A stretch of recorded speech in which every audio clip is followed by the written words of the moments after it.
No, check it out. It's our humble Contra Costa College campus. In my 6 years of going here, I've noticed I've got lots of people coming around from faraway places, bringing lots of different cultures together. The San Francisco Bay Area just happens to be a place where people like to come to when immigrating. Lots of us in this class also come from faraway places. We're a nation of immigrants, after all, no matter how hard some people may try to convince you otherwise. The story I'm about to tell you is set in one of those faraway places.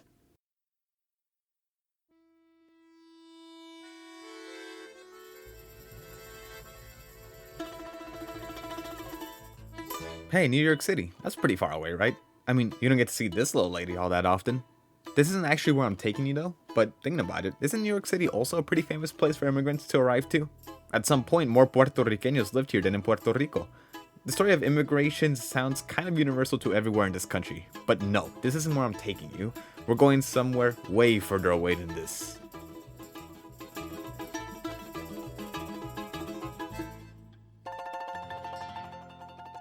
Hey, look, St. Petersburg, Russia. Actually, if I move us over here, this is the same angle of the city that Sergei Ashmarin got for the photograph he took that I put on this presentation's cover sheet. This is the faraway place that my story is set in, but first I need to lay down my disclaimer. I'm not Russian, I don't know any Russian people. Actually, when I worked at the bookstore on campus, I met a person who was monolingually Russian speaking. He came to the store twice and I couldn't understand him either time. So, in my 20 years of being alive, I've met one Russian person 2 times. The reason I mention this is that I can try to give you a full story of Russia, but I won't give it even a tenth of the work that it deserves, and I'll probably come across as confidently ignorant in trying. But hey, Russia and Russians are worth learning about, so big ups to all of you out there. I'm stopping the Google Earth footage now, by the way. Google hasn't actually gone out there to 3D scan all the buildings in St. Petersburg. How can you expect somebody to give you a full story when they don't even know what the buildings look like, am I right? Anyways. The reason I want to talk about Russian culture specifically is because they're one of the groups of people that have really been given the short end of the stick, even if you might not think so at first. Here's an incomplete but still important picture of their history. The wave of bad luck really got itself rolling in the 1500s when Ivan the Terrible reigned as Emperor of Russia. Serfdom already existed as a concept across medieval Europe. You're a poor peasant and you're gonna die in a dusty hut after spending your life farming. Unfortunately for the Russians, Ivan here took it to the next level. Serfs in Russia weren't just farmers anymore, they were part of land contracts. When you bought a field, you were buying people tied to that deed. They'd work the field as slaves, or, as they know them, serfs. When it came time for the Industrial Revolution, factories were being packed with these people. They had no rights, and in a country with no industrial safety standards, this turned into a mess of human abuse. This became such a big issue that, under Emperor Nicholas I, there was a collective more than 500 serf uprisings. In 1861, his successor would abolish serfdom, emancipating all serfs from being property. In practice, this didn't do a lot to improve the economic setting of serfs, though. Think of the Reconstruction era in the United States. Okay, but listen, that was in the 1800s. Who cares? It was just a bad stint. Wrong, actually. World War I was about to happen, and because citizens were being packed into industrial cities, it was becoming a lot easier to politically organize than it would be if everybody was still spread out across desolate agricultural villages. 1905, Nick creates a parliament and a constitution so everybody doesn't rebel over not having a parliament and a constitution while the country's at war with Japan. The war ends though, and that goes away. Repression was back and political freedoms were gone. The Great War breaks out soon after though, and people in the army start getting killed non-stop by Austria and Germany's far more professional armies. Food shortages get unbearable, and jobs are gone because trade is completely shut down. 1917, soldiers at home, alongside workers, erupt in riots across St. Petersburg. This is actually where we get International Women's Day from. Women were granted equal status during these riots. This blows over into a 3-year revolution, the Bolshevik Revolution, led by the Bolshevik Party under Lenin. World War I is happening as it is happening, so if you're not at the front lines being starved until you're killed by other starving soldiers, then you're at home either starving alone or starving alongside soldiers, fighting either for or against the monarchy. Starvation was a big theme for Europe at this time. One Austro-Hungarian barracks actually revolted until they were given bread. So this revolution ends and the workers come out on top. A communist government is formed. Things would look bright if that's all there was to it, but on top of the fear campaign ran by the Bolsheviks, involving public atrocities to keep opponents in fear and allies complicit in a it's all or nothing now state of mind, Lenin was actually about to die, and the grimmest period for Russia was about to come into play, Stalin's rule.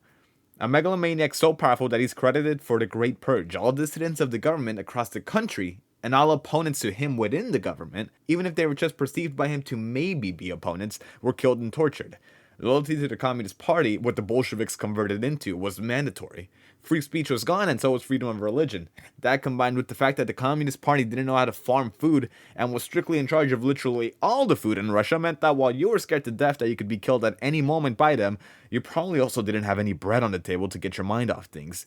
This also applies to neighboring countries of Russia, which were also under the Communist Party's rule, such as Ukraine and Belarus. Things are way better nowadays, though. Poverty is still a problem for the country, and political freedoms are limited, but it's not as bad as it used to be. Why does this all matter?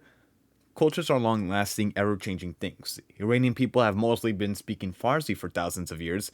English people have mostly been Christian for thousands of years, but both Farsi and Christianity have changed substantially since they began their stays in these two cultures.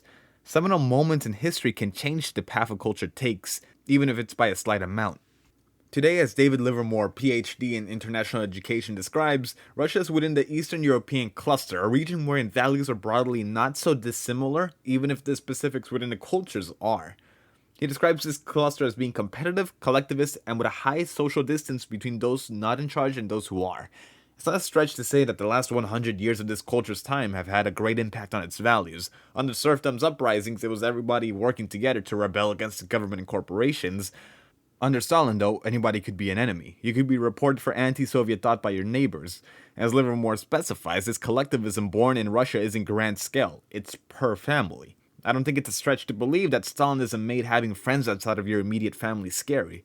When it comes to the competitive aspect that Livermore outlines, workers in the USSR wanted to be either good enough, or in dangerous times when food was a prize and not a right, the best. Again, this fundamental way of living changed how Russian people would see life past the USSR's downfall. The same applies to the high power distance found here. Back in the USSR, nobody was willing to speak against their boss. In government, it meant you would be killed for Stalin's paranoia of treason, and at the factory, it meant that you would be killed for the USSR's desperate need for everybody to be loyal. This grim period of history grafted itself onto the long history of Russian culture, along with many other cultures within the Eastern European cluster. I believe understanding this history is key to understanding why Livermore identifies Russians and Eastern Europeans as a whole as having these values. Competitiveness, collectivism, and a high power distance is how the people stayed alive back then. At the end of the day, I also don't want to forget to include a part of Russian culture. In 1890, Mikhail Nesterov painted oil on canvas the Vision to the Youth Bartholomew.